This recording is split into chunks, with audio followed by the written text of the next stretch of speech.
Narito na ang pambansang pantanggal umay upang maghatid ang mga kwento sa buhay. Buong barangay kapitbahay, mga tropa at tambay, tawagin na pati na rin si nanay. Anong kwento mo? Logan na yan, saan ka man naroon? Logan na yan, gusto mong mapanood? Logan na yan, imatlogan na yan, imatlogan na yan, imatlogan na yan. Hello, Galogs! It's me again, your favorite kaka, with mga istoryahing for the good vibes. Legit na nakakaloka. Kaya sama-sama tayong mamangha, maaliw, humalakhak hanggang sa mabaliw. Ako po ang inyong pambansang pantanggal umay, kaka Mark Logan. At ito, ang aking top 5 mga kwentong Mark Logan.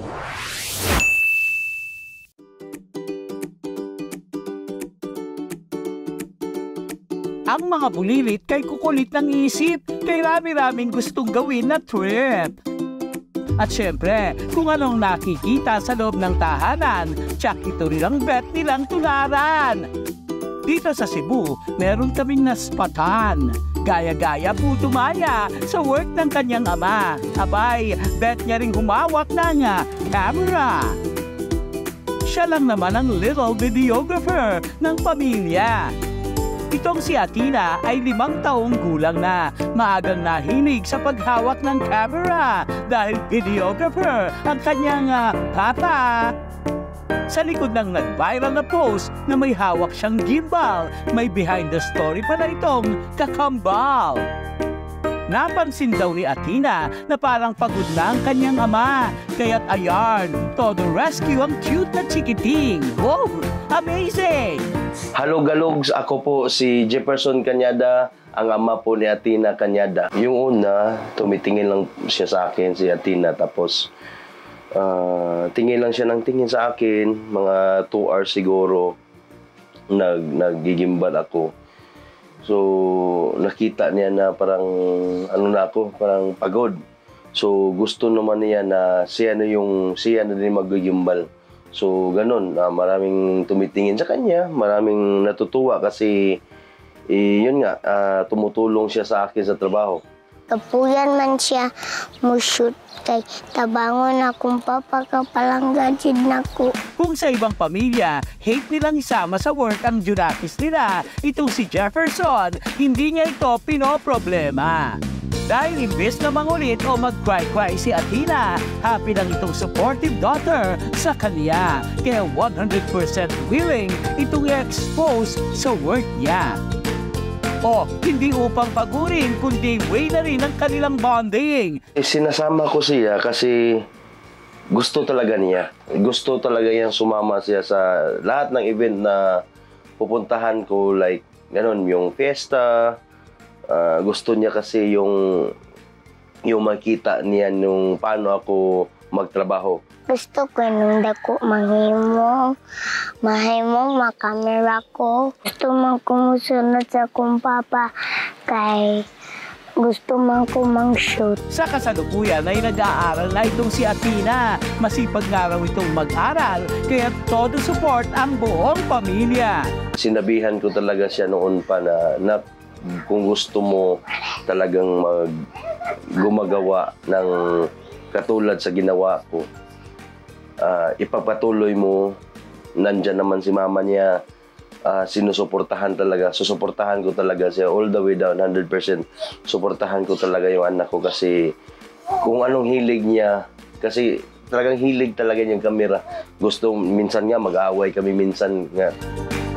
Sa katunayan, aspiring police pala itong doctor nila. Hindi naman tutol si mama at papa. Ang mahalagay kung saan sasaya ang puso niya.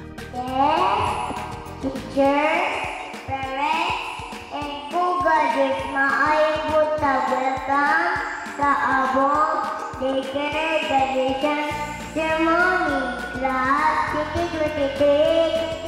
2023-2024. Dagang salamat. Ituloy mo lang yan, Athena. Make your mama and papa proud ng bongga. Dahil pagdating sa pangarap, walang bata-bata sa pagtupad. Hindi diferensya ang edad to showcase your abilidad.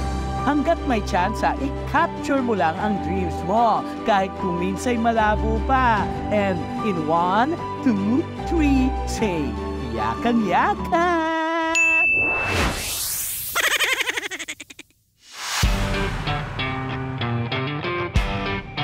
Dito sa Pinas, tricycle, palaging nariyan, from north to south and east to west. Talaga namang isa itong three-wheeled Pinoy icon na the best.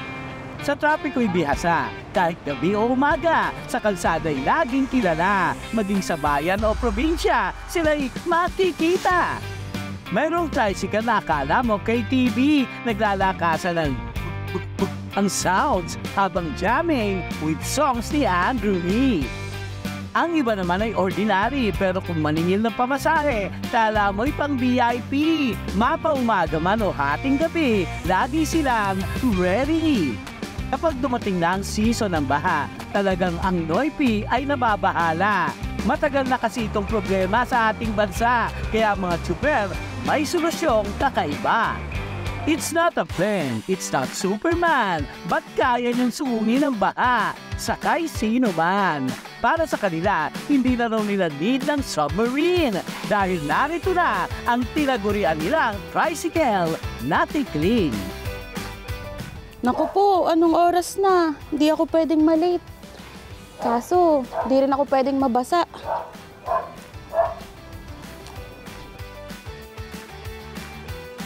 Kuya, tricycle. Ako raw ito sa ibon at tikling dahil sa haba ng kanilang mga binti, kaya nilang tumapak sa malalim na tubig. Ang mga tricycle sa Agonoy, kahit may baha, todo ang langoy. Gaya ng mataas na katawan ng ibon at tikling, mayroon din itong mataas na flooring. Sa ibon na kumbagay kulay puti siya na mataas ang binti niya. Kaya yung mga iba, talagang ginawa nila na gano'n din gawing tricycle para kasi ang ano dito hindi na kakayanan ng mababang tricycle, kailangan matataas. Kaya binasigang tikling dahil sa may ibon na mga kulay puti na lumilipad na kahit nasa malalim na tubig, gataw pa rin sila kasi mahaba yung ano nila, binti. Bukod sa mga bangka, mayroon silang transportasyon na pambaha na para sa mga taga-Hagonoy, Bulacan, isang funding solusyon na pangmatagalan.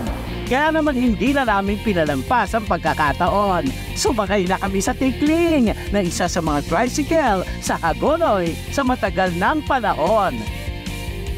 Normal lang din ang pakiramdam kagaya sa ibang motor. Pagdating sa baha, talaga namang ikaw ay secure. Nakakalula man ang taas, kapag naman high tide, tiyak ikaw ay ligtas. Sa style ng tikling, creative siya. Kasi yung maliliit pala na tricycle, pwede mo pang itaas na hindi yung mataas na talaga siya. Like itataas mo pa. So nakakita ko iba-ibang uri. Yung iba 3 steps pa yung aapakan mo bago ka makasakay sa sidecar. Yung iba naman ganito lang. So creative siya and innovative at the same time. Truly, ang mga taga-Hagonoy ay innovative. Ngunit sana naman daw ang pamahalaan ay magkaroon ng initiative. Long-term solution, ika nga. Hindi puro resiliency ang ating ibibida. Siguro yung masasabi ko lang, wag tayong mag-focus sa resiliency, sa pagiging creative at innovative ng mga tao dito. Na hindi porke may nakikitang solusyon. For example, yung tikling. Yung tikling solution siya pero nakikita ko siya as band-aid solution para sa baha.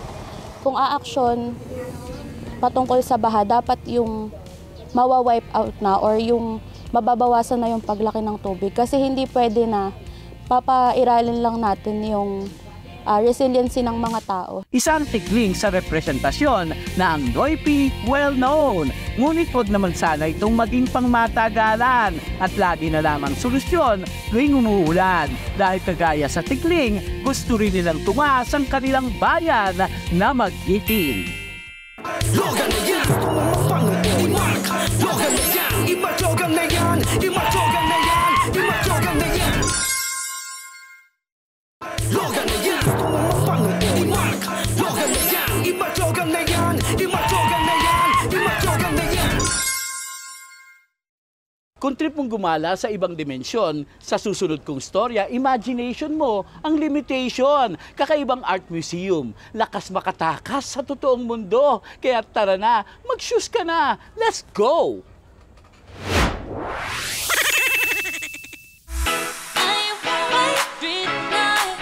Logalogs, nakagala ka na ba? Abay kung hindi pa, ito ang ating next na ibibida. Make sure na yung maililista. Hahanga ka talaga ng bongga. Sandamakmak na kumikinang sa mata. Pang-Instagrammable na eksena. Mga gimmick na magbabalik sa iyong pagkabata. All in yan dito sa Space Time Cube sa MOA. Hello, Galogs! Hello po, ako po si Nika Chang, co-owner ng Space and Time Cube. So, Space and Time Cube is an immersive art museum with 20 different attractions and sensory games for everyone. Space and Time Cube is located on the ground floor of S. Maison Mall at Conrad in Pasay City. We are open every day from 10 a.m. to 10 p.m. And the rates are, for adults, it's 880 pesos, and for kids below 6 years old, it's 680 pesos. Kadalasang reaction ng mga kids when they go outside na po after the experience is very happy sila and nag-enjoy, especially bago kasi sa paningin nila yung immersive museum. Yes po, like ito po sila mag-react pang lalabas mo. Ang ganda dito, wag na po tayo lumabas. Gusto ko pa po stay. Since wala po tayong time limit, gusto po talaga nilang bumabalik po talaga sa loob. So guys, pag hindi pa kayo nakapunta, tara na sa Space and Time Cube. Si Kaka nga nandito na eh.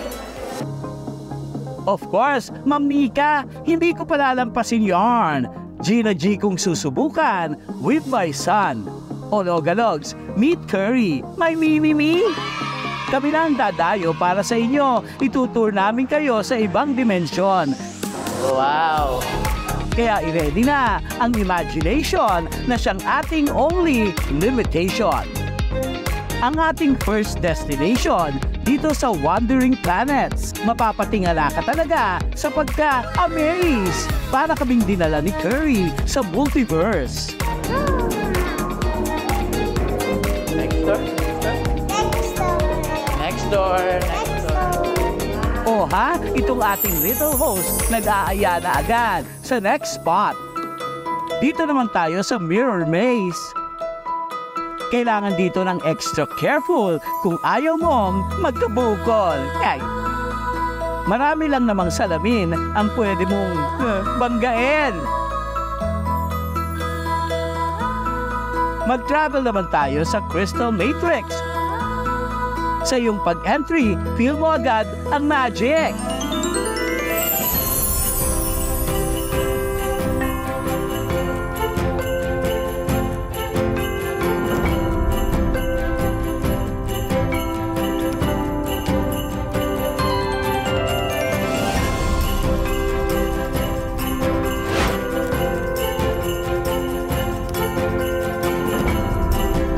Mapapagalaw ka naman dito sa Dance Cube Kabog.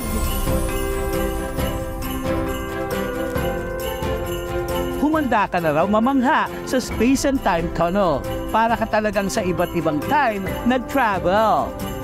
Bukod pa rito, nilibot pa namin ang ibang parte. Look oh, kita namang enjoy na enjoy itong si Carrie.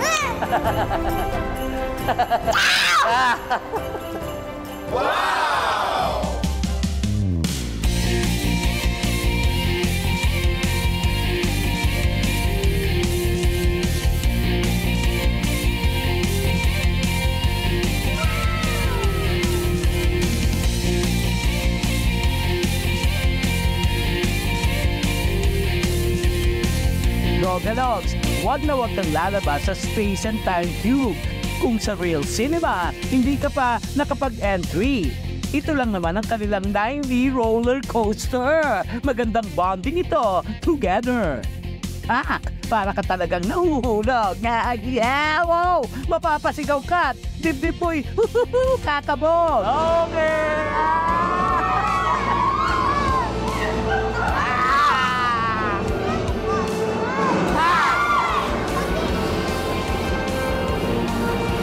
O Logalogs, habang sa school wala pang pasok, tara na sa Immersive Art Museum na patok! I-message na ang buong pamilya o barkada. Gina dito at magsaya ng bonggang-bongga!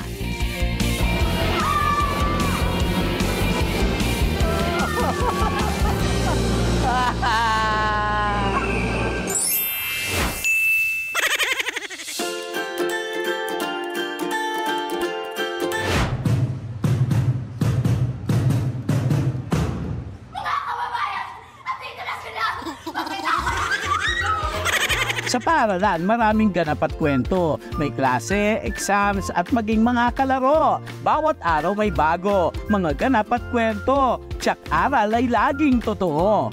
Bawat buwan may kakaibang handaan, mga paligsahan, sayawan at kantahan. Tsak lahat ng mga ito mayroong alaala at karanasan.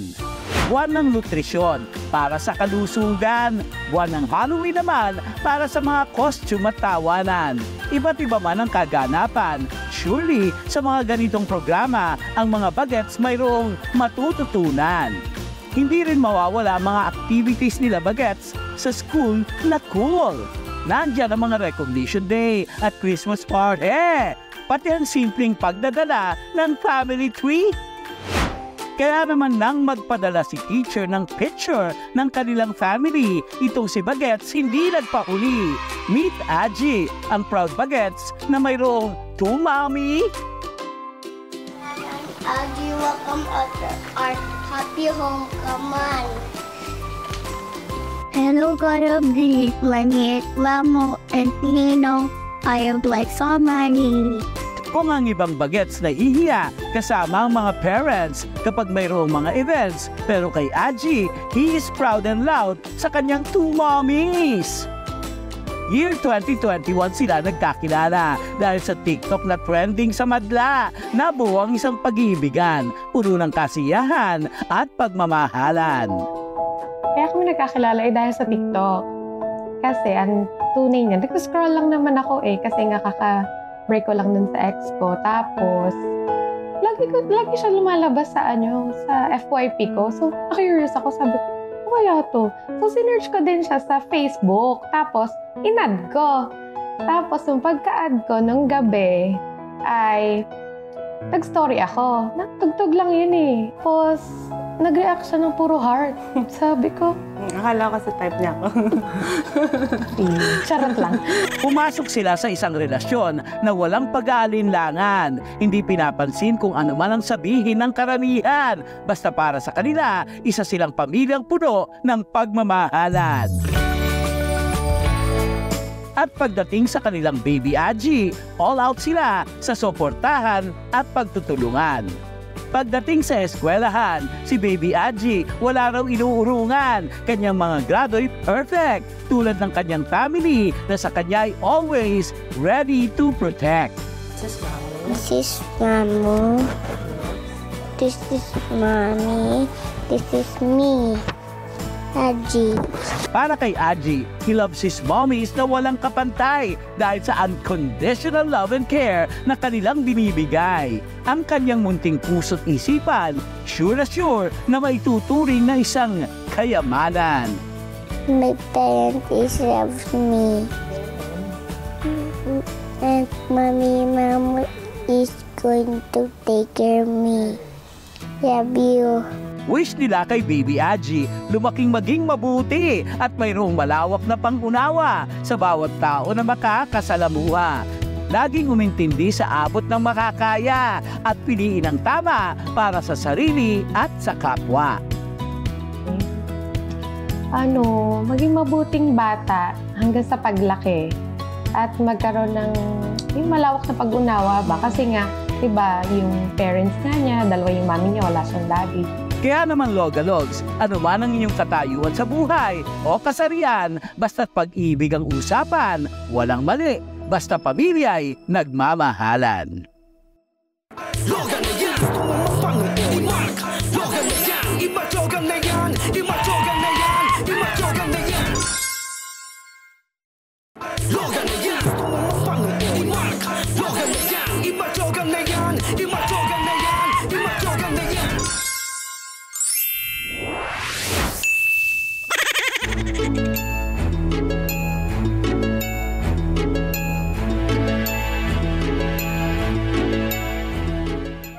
Pasyon na pasyon! Wakong masay sa kanyang mga outfit at toys. Talagang slay na slay. Ang pitik pumipilantik. Ang kanyang karisma wala stick. Huwag kang mamamalik mata. Dahil ang fashionista girl, proud baklita.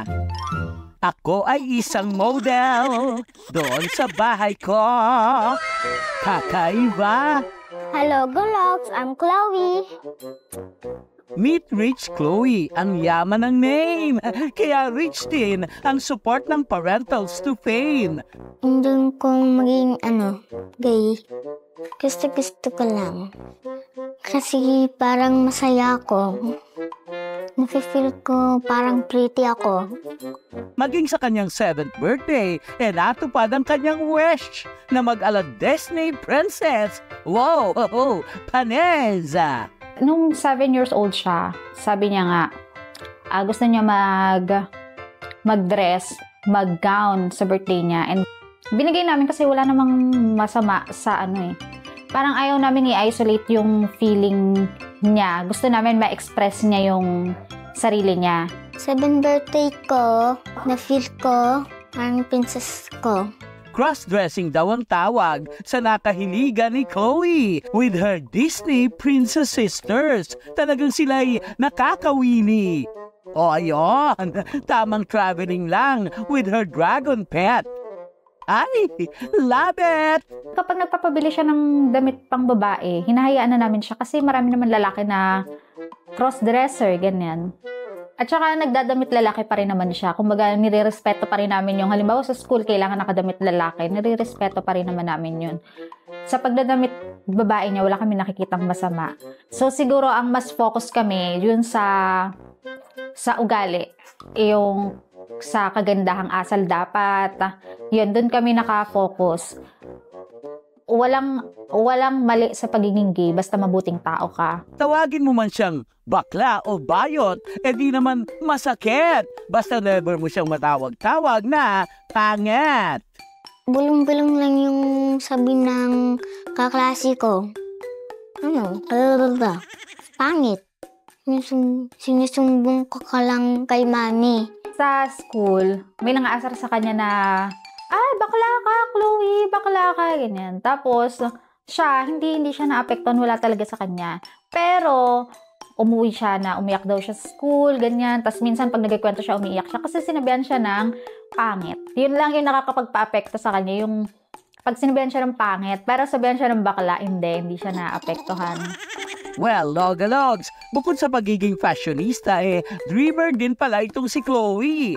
Sunday, gusto ko maging pilot para i-drive yung plane. Pupunta po ako sa Boracay. Bukod sa pilot, gusto ko maging fashion designer. Hindi rin ko maging gay.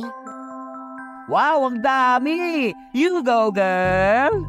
Di naging hadlang ang pangungutya, madamot na pagtanggap ng madla. Ngunit ang importante, si Chloe ay masaya at walang tinatapakang sino bang iba. Sinusuportahan lang namin siya kasi kung di mo siya susuportahan, may isip niya na may mali sa akin. Ito nga yung gusto ko, bakit ayaw bigay nila? Alam naman niya na boy siya pero ito yung gusto niya. So ibig sabihin, dito niya nakikita yung sarili niya. Hindi naman yan gugustuhin kung di niya nakikita yung sarili niya dyan. At saka hindi naman nakakasama sa kanya. Hindi naman siya mapapahamak kung magsuot siya ng pambabae. So kapag nagsasabi siya, hinahayaan namin siya. So siguro doon din, nafe-feel niya na mas nagiging confident siya Kaya mas maganda rin yun na wag mong baguhin yung trato mo sa anak mo. I-feel, pakita mo lang na normal pa din. Para maging normal pa rin yung tingin niya sa sarili niya. Ngayong Pride Month ay pagtanggap pa rin ang patuloy na pinaglalaban, pangunawang sinusumamo na pilit pinagdadamot ng ilan. Pero Logalogs, kung ang batang si Chloe ay may tapang na umalpas, iwagayway mo ang makulay na pagkatao. Just be yourself. At tumakas sa mapanghusgang rehas.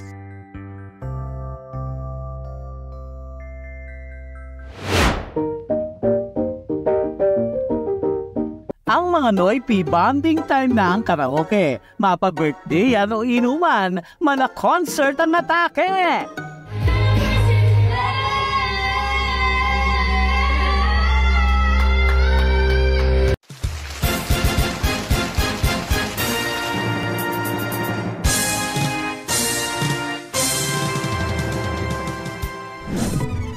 Maging sa classroom, di rin talaga nagpapahuli. Hala, sige, ipilit mo pa ate.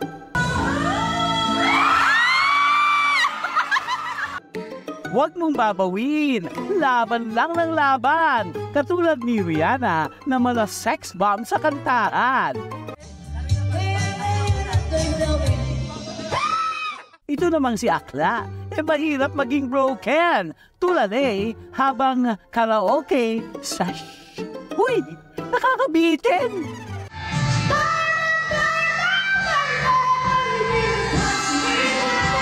Kung iba, bigas ang pinipilahan. Well, ibahin mo ang magtotropa na to na lumilinya sa kantahan. Si tatay naman, ba't parang garet na garet? Gusto niya raw kasi magpakalasingnak naman. Bakit?